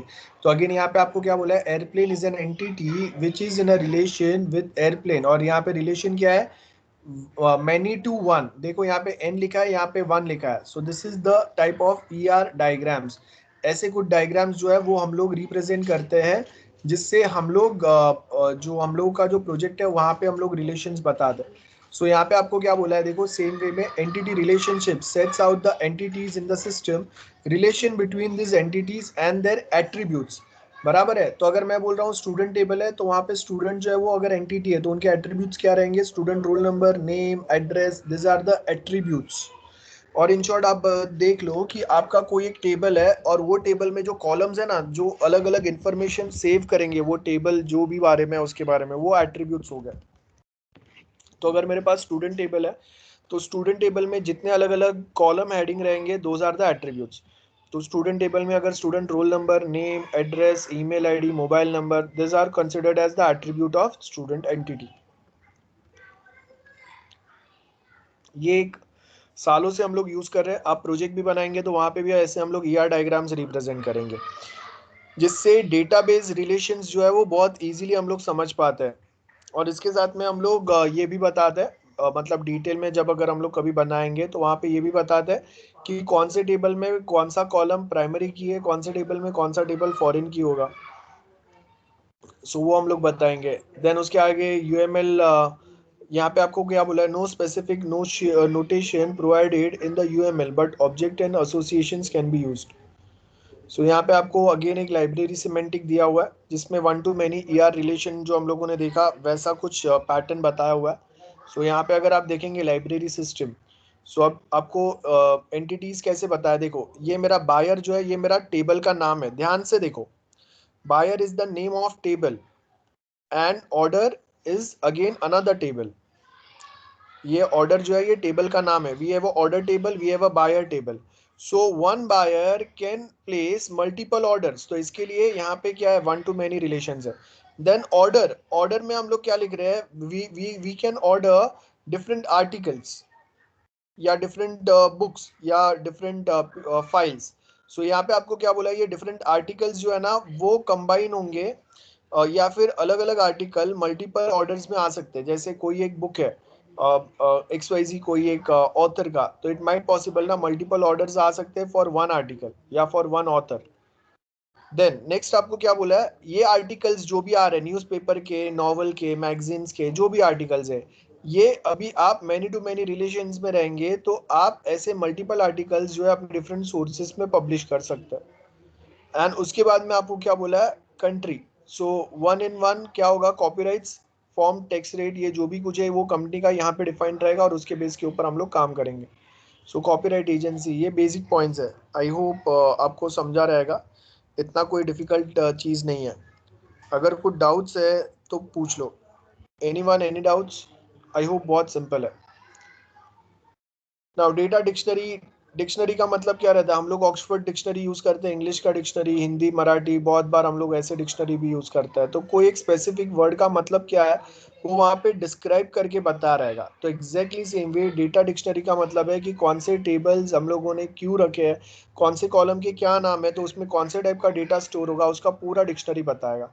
सो data dictionary are list of all the names used in the system model, मतलब जो हम लोगों का डेटाबेस है उसमें।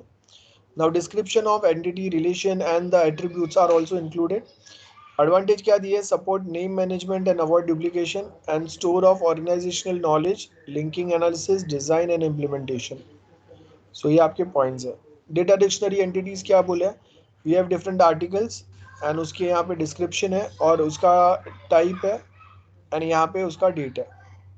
तो ये वे में हम लोग अलग अलग डेटा डिक्शनरी को रिप्रेजेंटेशन प्रोवाइड करता है। सो ऊपर डायग्राम में जो हम लोगों ने डिस्कस किया वही कहीं ना कहीं यहाँ पे ऐड कर रहे हैं हम लोग। Okay, next is object model. अब ऑब्जेक्ट मॉडल का मतलब क्या होगा, ऑब्जेक्ट मॉडल मीन्स क्या बोला, देखो object model describes the system in terms of object class and their association. अब नेक्स्ट हम लोग क्या बोल रहे हैं, semantic data model is a specialized form of object model. An object class is an abstract over a set of objects with common attributes and service operations. हम लोग कोई एक क्लास के फंक्शंस जब इनहेरिट करने रहते हैं तो हम लोग उसके ऑब्जेक्ट्स कॉल करते हैं, राइट। तो उसका मतलब क्या है, कोई प्री डिफाइंड फंक्शनलिटीज जब आपको इनहेरिट करना है तो वो टाइम पे हम लोग क्या करेंगे, ऐसे ऑब्जेक्ट मॉडल का हेल्प लेंगे हम लोग, है ना। जैसे मेरे पास एक क्लास ऑलरेडी बना हुआ है, कोई तो एक प्रोग्रामिंग में हम लोगों ने क्लास बनाया हुआ है और उसके बाद में उसके बेस के ऊपर मैं और कहीं पे भी उसको यूज़ कर सकता हूँ। तो अब मैं उसको कहाँ पे यूज़ करूँगा, कैसे यूज़ करूँगा, वो आपको देखना है। Like just 1 minute. हाँ देखो, यहाँ पे हम लोग के पास, मैं आपके साथ एक डायग्राम शेयर कर रहा हूँ। अब देखो हम लोग के पास ये जो डायग्राम है इसके अंदर क्या बोला है, this is the object model, जहाँ पे आपके पास एक कंपनी है।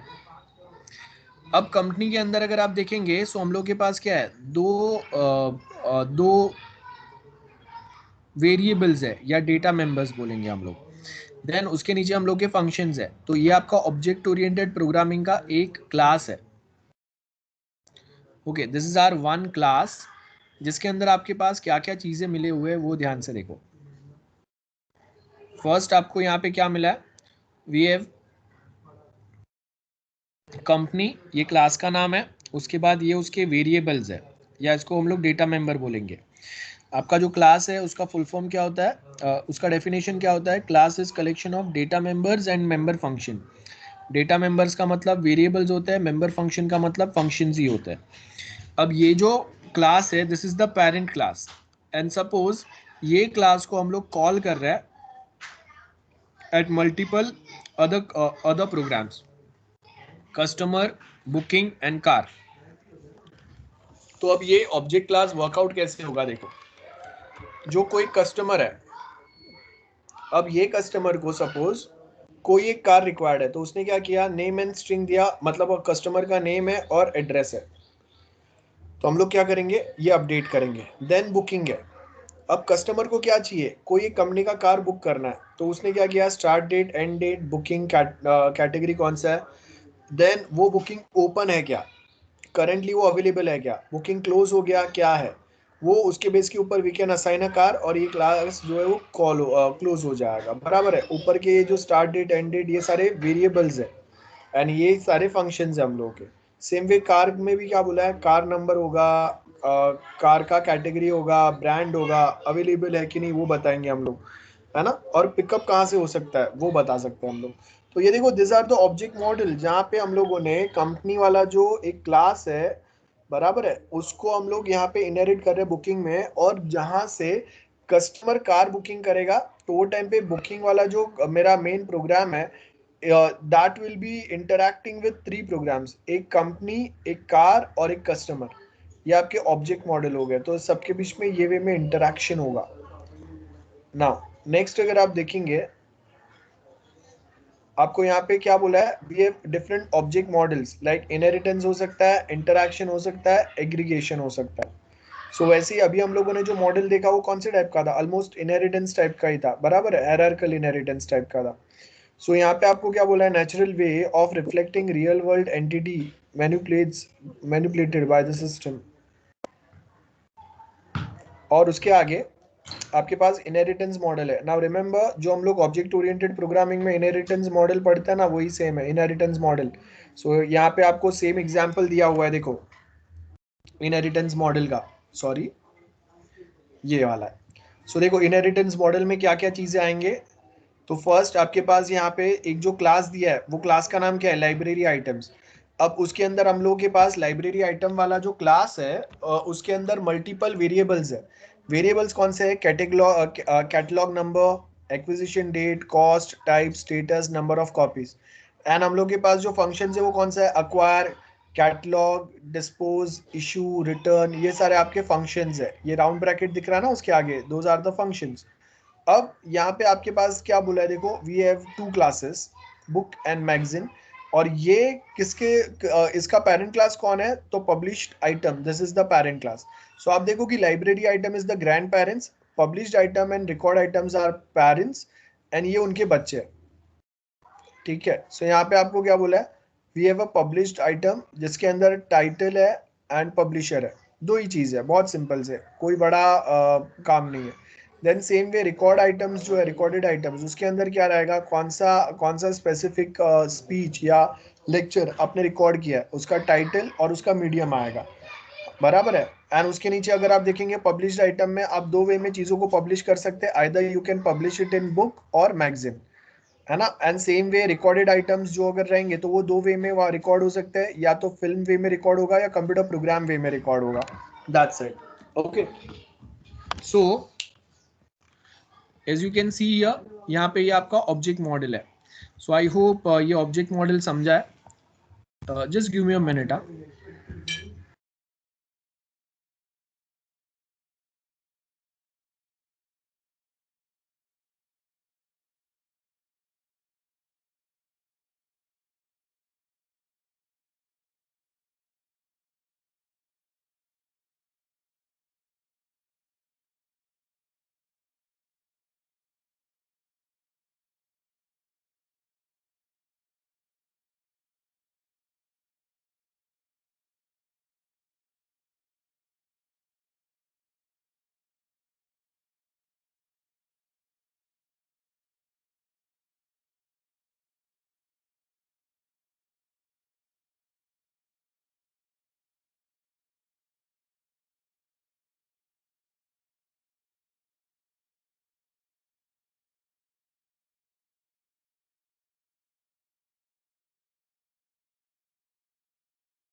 Okay, so I hope object model सबको क्लियर है। बहुत सिंपल है। हम लोग के पास क्लासेस हैं, क्लासेस जो होता है ऑब्जेक्ट ओरिएंटेड प्रोग्रामिंग, उसी का रिप्रेजेंटेशन होगा, जिसमें कौन से पेरेंट क्लास रहेंगे, कौन से चाइल्ड क्लास रहेंगे, कौन से क्लास के कौन से फंक्शनलिटीज हम लोग कॉल करेंगे, वो सब हम लोग यहाँ पे बताएंगे। जैसे यहाँ पे हम लोग के पास लाइब्रेरी आइटम वो पेरेंट क्लास है, पब्लिश्ड आइटम सॉरी ये ग्रैंड पेरेंट है, ये पेरेंट है, ये दोनों recorded item and published item and books magazine ये सारे उनके चाइल्ड है ना। और उसमें कौन से एट्रीब्यूट है, सॉरी कौन से वेरिएबल्स है, कौन से फंक्शंस है, वो सब यहाँ पे हम लोग लिस्ट आउट करेंगे। तो उससे आपको बहुत इजीली हर एक का डिटेल पता चलेगा। That is the hierarchy. ये देखो ये हायरार्कल मॉडल ही है ना इनहेरिटेंस का। हम लोग के पास 5 टाइप के इनहेरिटेंस होते हैं, single, multiple, multi level, hierarchical and hybrid. जिसमें से हम लोग के पास जो मल्टीपल इनहेरिटेंस होता है वो जावा में या दूसरे प्रोग्रामिंग लैंग्वेज में अलाउड नहीं रहता है, तो उसके जगह पे हम लोग इंटरफेस यूज करते हैं। ये हम लोगों ने पढ़ा है, आई थिंक आपको याद है कि नहीं या पढ़ा है कि नहीं पता नहीं। सेम वे क्लास हायरार्की में वापस अभी हम लोग क्या बता सकते हैं, यहाँ पे वापस आपका जो हायरार्की है उसमें चेंजेस हो सकता है। लाइक मेरे पास ये ग्रैंड पेरेंट है, देन पेरेंट के ग्रैंड पेरेंट के 2 बच्चे हैं, रीडर एंड बोरोवर। अब रीडर के अंदर वापस कोई भी दूसरा चाइल्ड नहीं है उसका, लेकिन बोरोवर के वापस 2 चाइल्ड है, स्टाफ है एंड स्टूडेंट है। मतलब लाइब्रेरी में से जो बुक बोरो कर रहे हैं उनके 2 कैटेगरी रहेंगे, either it's going to be a staff member who is borrowing that और a student who is borrowing that. और उसके हिसाब से अगर स्टाफ है तो कौन से डिपार्टमेंट से है और वो डिपार्टमेंट का फोन नंबर हम लोग स्टोर करेंगे। स्टूडेंट है तो उसके मेजर सब्जेक्ट क्या है, बीएससी आईटी से है, बीएमएम से है, बीकॉम से है, और उसका होम एड्रेस क्या है। बिकॉज इट एनी केस अगर वो बुक अगर रिटर्न नहीं होता है then we should have some detail जिससे हम लोग वो बुक वापस रिकवर कर पाए। सेम वे मल्टीपल इनहेरिटेंस है। मल्टीपल इनहेरिटेंस अब मैंने जैसे आपको बताया कि this type of inheritance is not allowed in which type of which programming language, Java, dotnet and other language. जहाँ पे अभी क्या हो रहा है, यहाँ पे कंफ्यूजन होगा। अगर मेरे पास ये एक क्लास है, ये सेकेंड क्लास है, बराबर है, और दोनों के पास एक अगर सेम कॉमन फंक्शन है और वो अगर इनहेरिट हो रहा है बाय दिस चाइल्ड क्लास, है ना। तो अब क्या होगा कि सपोज मैंने क्या किया है, यहाँ पे जैसे आप देखो कि हम लोग के पास एक पेरेंट क्लास है, ये हम लोग के मॉम है, ये हम लोग का डैड है। अब दोनों के पास कार नाम का जो प्रॉपर्टी है, ठीक है, कार नाम का प्रॉपर्टी ये कॉमन है दोनों के पास।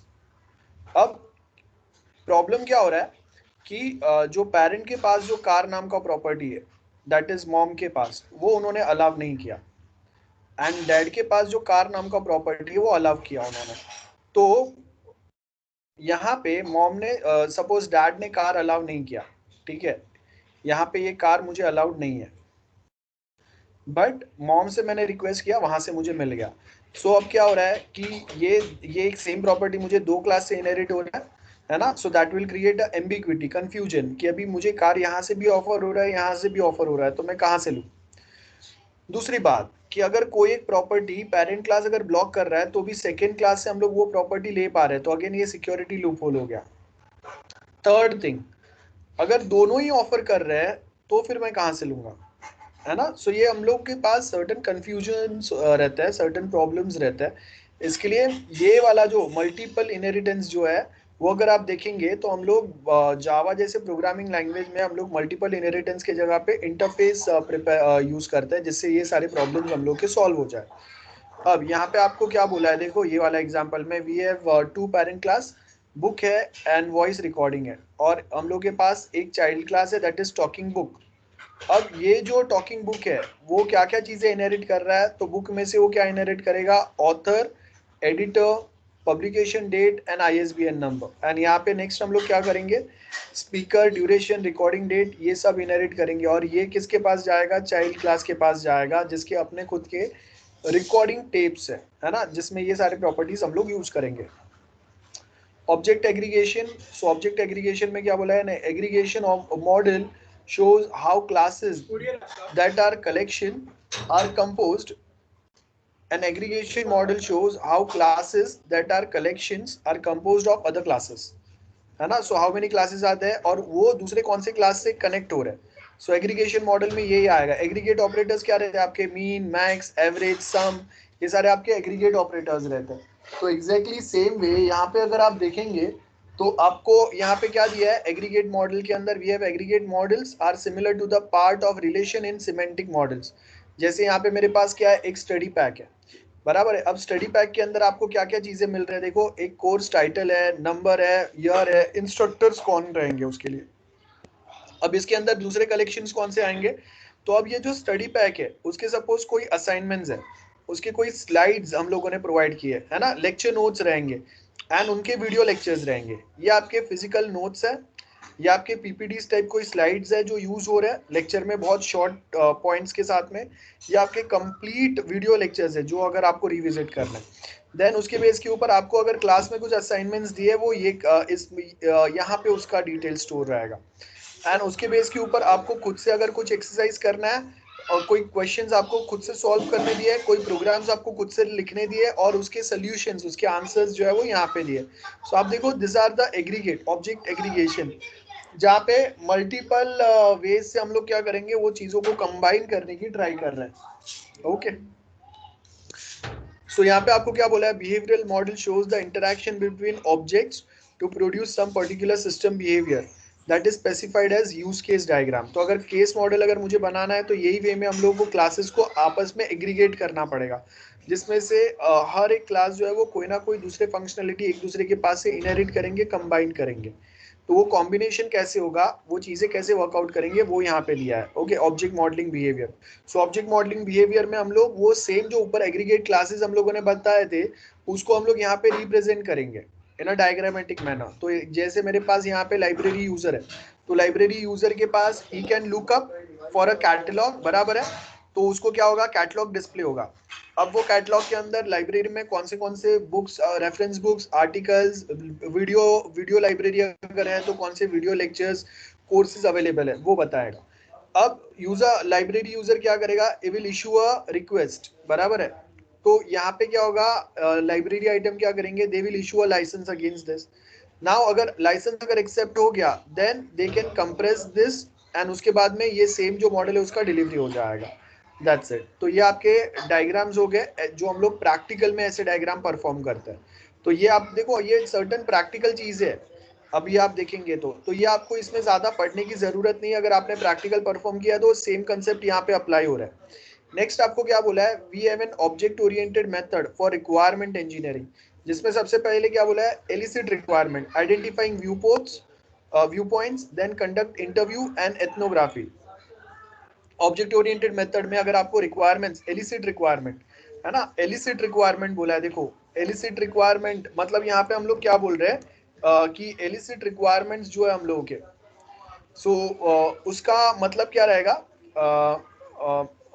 जहाँ पे हम लोग चीजों को डिस्कवर कर रहे हैं, रिसर्च कर रहे हैं, और वो रिसर्च के बाद में हम लोग फाइनल डिसीजन पे पहुंचेंगे। हम लोग डायरेक्टली, ऐसा नहीं है कि यूजर ने बोल दिया कि भाई ये बनाना है तो ठीक है चलो वही बना लेते हैं।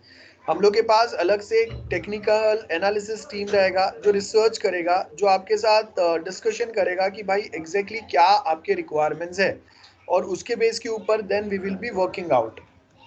ओके,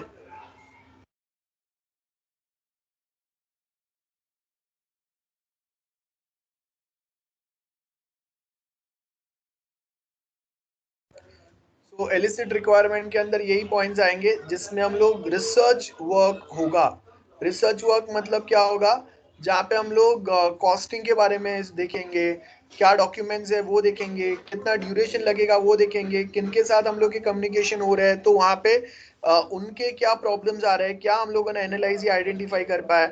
देन उसके साथ में हम लोग ये भी देखेंगे कि हम लोग के पास अभी अवेलेबल रिसोर्सेज कितने हैं, ये सबको हम लोग कंबाइन देखेंगे। That is your elicit requirement, बराबर है। कंप्लीट एक वी कैन से कि एक टेक्निकल पॉइंट ऑफ व्यू से होगा, जिसके अंदर हम लोग बहुत प्रॉपरली चीजों को डिफाइन करने की ट्राई करेंगे, है ना। ये हम लोग का पॉइंट होंगे यहाँ पे। देन उसके बाद में अगर आप नेक्स्ट पॉइंट्स अगर यहाँ पे आइडेंटिफाई करेंगे, सो नेक्स्ट पॉइंट में हम लोग क्या बोल रहे हैं, देखो यहाँ पे नेक्स्ट पॉइंट्स के अंदर आपको यहाँ पे एक सेकेंड, नाउ नेक्स्ट पॉइंट में क्या बोला है, refine draw scenarios and use case diagrams, जो भी हम लोग को करना है वो।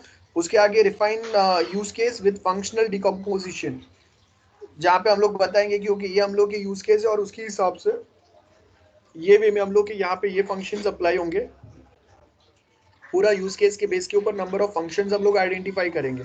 सो use case and number of functions अगर दोनों मैच कर रहे हैं तो ही हम लोग वहाँ पे उसके ऊपर वर्कआउट करेंगे, अदरवाइज उसके ऊपर हम लोग का कोई वर्किंग नहीं चलेगा, जिसके बेस के ऊपर वापस ऑब्जेक्टिव मॉडल बिल्ड होगा, क्रिएट अ सीक्वेंस डायग्राम। अब वो सीक्वेंस डायग्राम क्या रहता है हम लोग को पता है, आई होप हम लोग को सबको पता है सीक्वेंस डायग्राम क्या रहता है। किसी को डाउट है सीक्वेंस डायग्राम में? सीक्वेंस डायग्राम सुना है हम लोगों ने? सीक्वेंस डायग्राम आपने प्रैक्टिकल्स में सीक्वेंस डायग्राम एक आध दो ट्राई भी किए रहेंगे। हम लोगों ने एटीएम मशीन का सीक्वेंस डायग्राम ट्राई भी किया था, नोट्स में भी हम लोगों ने देखे हैं। मैं फिर भी आपको वापस अगर एग्जांपल यहाँ पे बताऊं, so this is how our sequence diagram, सबसे simple sequence diagram looks like. So यहाँ पे आपको क्या बोला है, we have a computer and a server. So computer में हम लोगों ने क्या बोला है, कंप्यूटर विल चेक ईमेल, और उसके लिए वो क्या करेगा, sends a unsent email to server. Then अगर एक न्यू ईमेल सेंड करना है तो वो भी कहाँ पे सेंड करेगा, सर्वर पे, और सर्वर से फिर वो जाएगा जिसको भी डिलीवर करना है रिसिपिएंट के पास। अगर सर्वर फिर उसको रिस्पॉन्ड करेगा, है ना, रिस्पॉन्स में क्या आएगा, अगर कोई नए ईमेल्स उसके पास आया तो वो we can again new emails अगर आया तो वो हम लोग डाउनलोड कर सकते हैं। उसके लिए कहाँ पे आएगा आपका रिक्वेस्ट, कंप्यूटर का रिक्वेस्ट जो है सर्वर पे जाएगा, एंड अगर आपको कोई ईमेल डिलीट करना है तो उसका रिक्वेस्ट भी यहाँ पे जाएगा। सेम वे दूसरे डायग्राम्स अगर हम लोग देखेंगे, सो यहाँ पे आपको सर्टन दूसरे डायग्राम्स दिए हुए हैं सेम यूज केस के, लाइक दिस वन। सो सबसे पहले हम लोग के पास यूजर है, डिवाइस है एंड डेटाबेस है।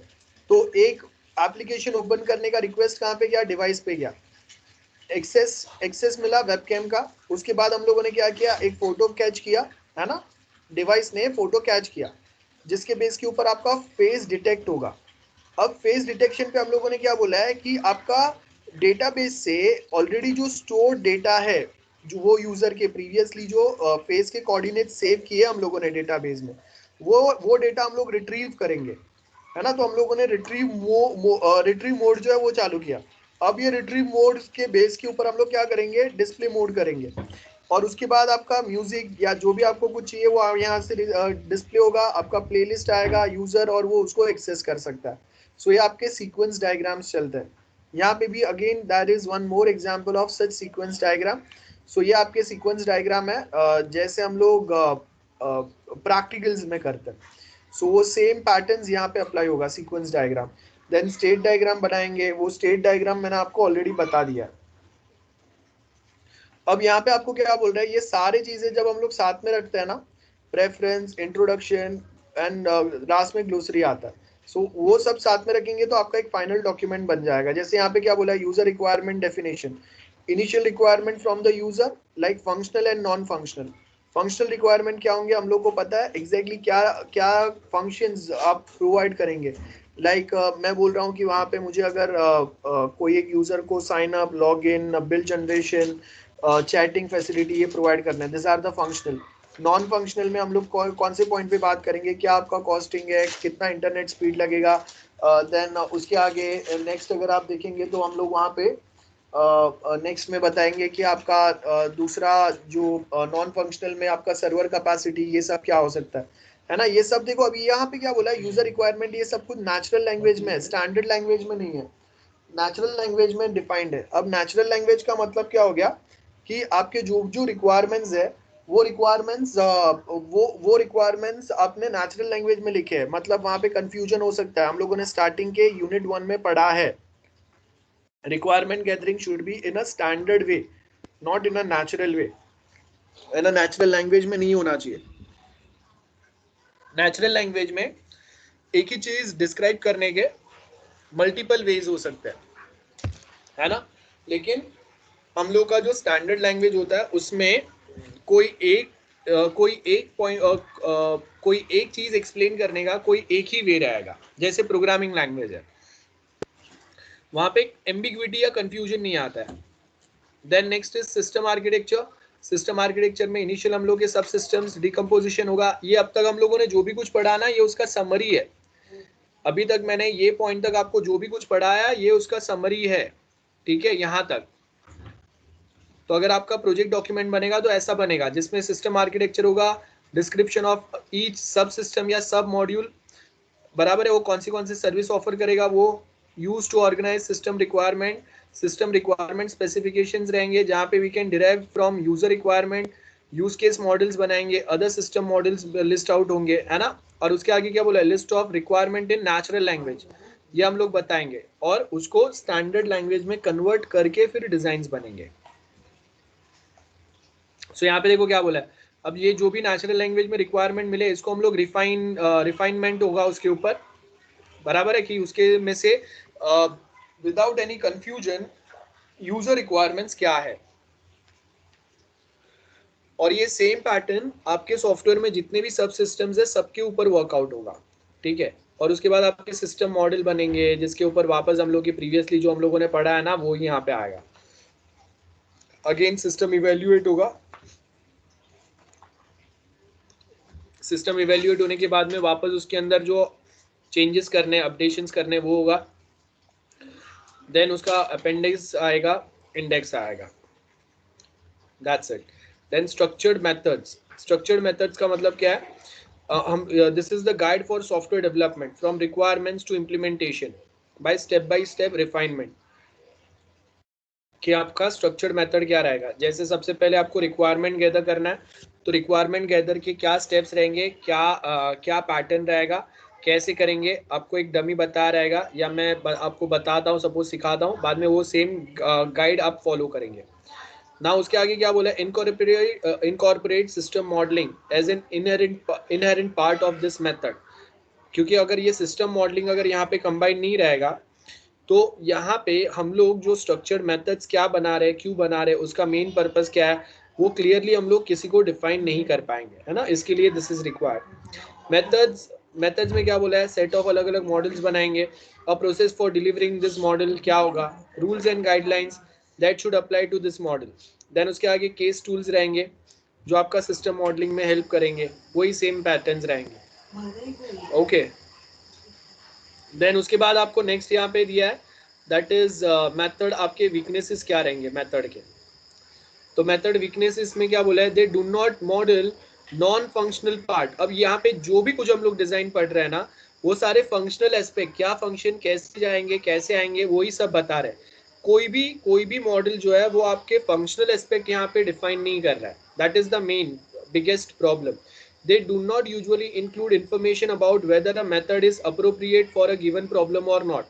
They may produce too much documentation, है ना, क्योंकि हर एक के लिए देखो हम लोग कितने अलग अलग टाइप के रिक्वायरमेंट गैदरिंग पैटर्न फॉलो कर रहे हैं, अलग अलग रिक्वायरमेंट्स फॉलो कर रहे हैं, उसके अलग अलग मॉडल्स बना रहे हैं, तो आपका डॉक्यूमेंट जो है इसके बेस के ऊपर कितना बड़ा बड़ा बनते जाएगा। देन नेक्स्ट आपको क्या बोल रहे थे, system models are sometimes too detailed and difficult for user to understand. So इसके लिए हम लोग बहुत बार ऐसे सिस्टम मॉडल्स जो है, ये आपका वीकनेस भी है। मैंने आपको एक छोटे मोटे 2-4 डायग्राम बनाए तो आपको समझ में आ गया, लेकिन अगर जैसे आपके डायग्राम्स जो है ना वो बड़े बड़े बनते जाएंगे ना तो उसके साथ आपको एक्सपीरियंस लगेगा, आपको समझ में आना चाहिए कि उसको पढ़ना कैसे। अगर आपके पास वो एक्सपीरियंस नहीं है, आपके पास वो समझ नहीं है, तो अगेन ये सारी चीज़ें आपके लिए इतना ही डिफिकल्ट हो जाएगा। देन केस वर्क बेंच है। अब केस वर्कबेंच में हम लोग क्या बोल रहे हैं, a coherent set of tools that design to support related software process activities such as analyze, design and testing. अब उस यहाँ पे क्या बोला है, analyze and design workbench supports system modeling during both requirement engineering and system design.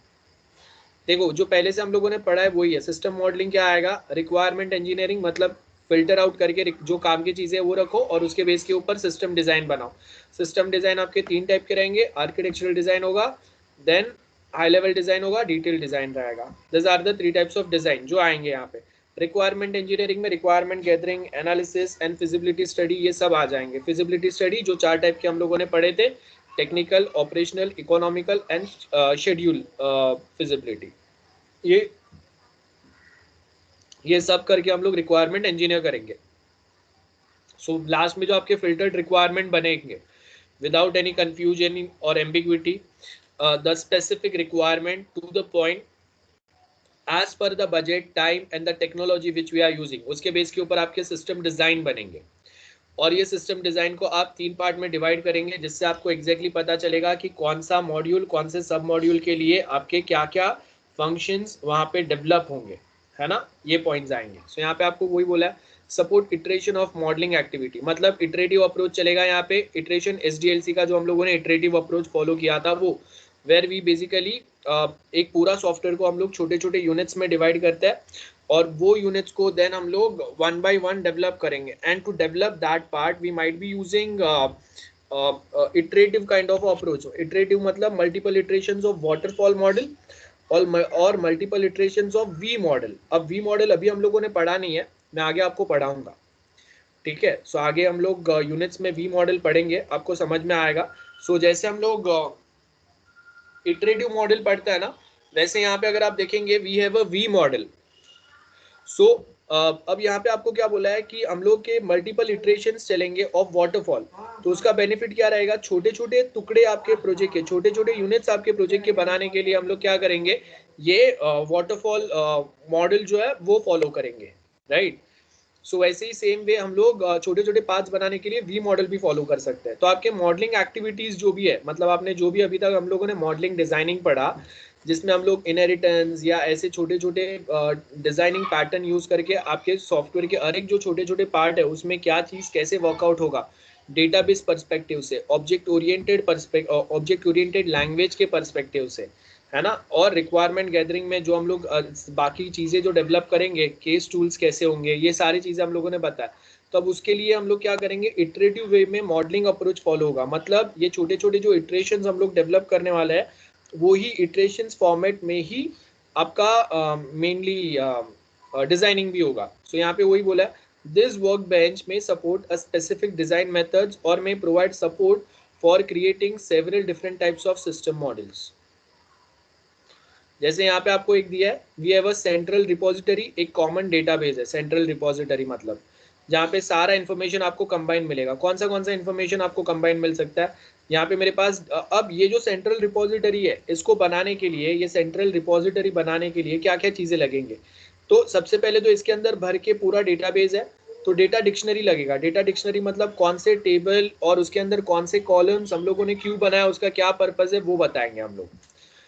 Then structured diagrammatic tools रहेंगे, जहाँ पे हम लोग कौन सा टेबल किससे कैसे कनेक्ट होगा वो बताएंगे. अब ये डेटाबेस के ऊपर, ये डेटाबेस में जो डेटा है उसके बेस के ऊपर अगर आपको अटेंडेंस रिपोर्ट, मार्कशीट या ऐसा कुछ जनरेट करना है तो रिपोर्ट जनरेशन फैसिलिटी रहेगा.